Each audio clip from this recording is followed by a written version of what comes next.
శివ గోవింద గోవింద.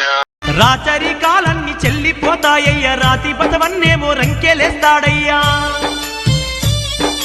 ముండమో పూలంత ముత్తైదులు కాగా మగవాళ్ళు లోకాన తగ్గిపోతారయ్యా.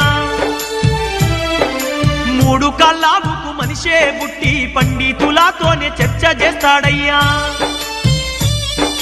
వెన్ను మీద రెండు రెక్కలతోని వింత మనుషులు పుట్టుకొస్తారయ్యా. ఎంపలి చెట్టుకు నిచ్చెల్లు వేసే మరుగుద్దులే పుట్టుకొస్తారమ్మా. కలికాలం మధ్యాహ్న కపట స్వాములు జనుల సంపదను దోచుకుంటారమ్మా. ఈ చెట్టుకు మూడు పువ్వుల్ని ముట్టించ పార్వతమ్మ ఈ పువ్వుల్ని చూస్తుంది. బ్రహ్మఛాయ పువ్వు విష్ణు ఛాయ పువ్వు తెంపుకున్నా గాని అడ్డు చెప్పకయ్యా. అరచేత పుళ్లతో మోకాళ్ళ మంటలతో తొడలల్ల పోటెన్నో బుట్టేనయ్యా.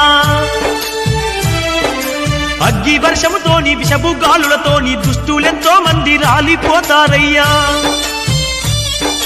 మూసి నది పొంగి ఈ నగరమంతా మునిగిపోయి మళ్ళా నిర్మింపబడుతుంది. ముత్యమంతా బంగారము కూడా దొరకని రోజు ముందు ముందొస్తుంది. కలియుగము 5000 ఏళ్ళైనాక కాశీలోని గంగ ఎండిపోతుంది. నీచుల ఇల్లు సిరి సంపదలతో కలకలలాడుతూ వెలిగిపోతుంది. అన్ని వస్తువులలో కల్తీ పెరుగుతుంది. భార్య భర్తలకే పోరు జరుగుతుంది. రమరాంబ గుళ్ళోకి 2 తలల ముసలి వచ్చి అమ్మాలోన నీలమైతుందయ్యా. శ్రీశైలాన మల్లికార్జున స్వామి మనుషులతోని మాట్లాడుతాడయ్యా. శివుడి కంట నుండి నిప్పులే కురువంగ గౌరమ్మ కన్నీరు మున్నీరైతుందయ్యా.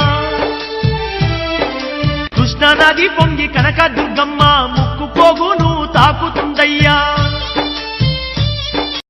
ఈ వీడియో మీకు నచ్చినట్లయితే లైక్ చేయండి, షేర్ చేయండి, కామెంట్ చేయండి. ఇలాంటి మరిన్ని వీడియోస్ కోసం మన ఛానల్ని సబ్స్క్రైబ్ చేసుకోండి. Thank you for watching.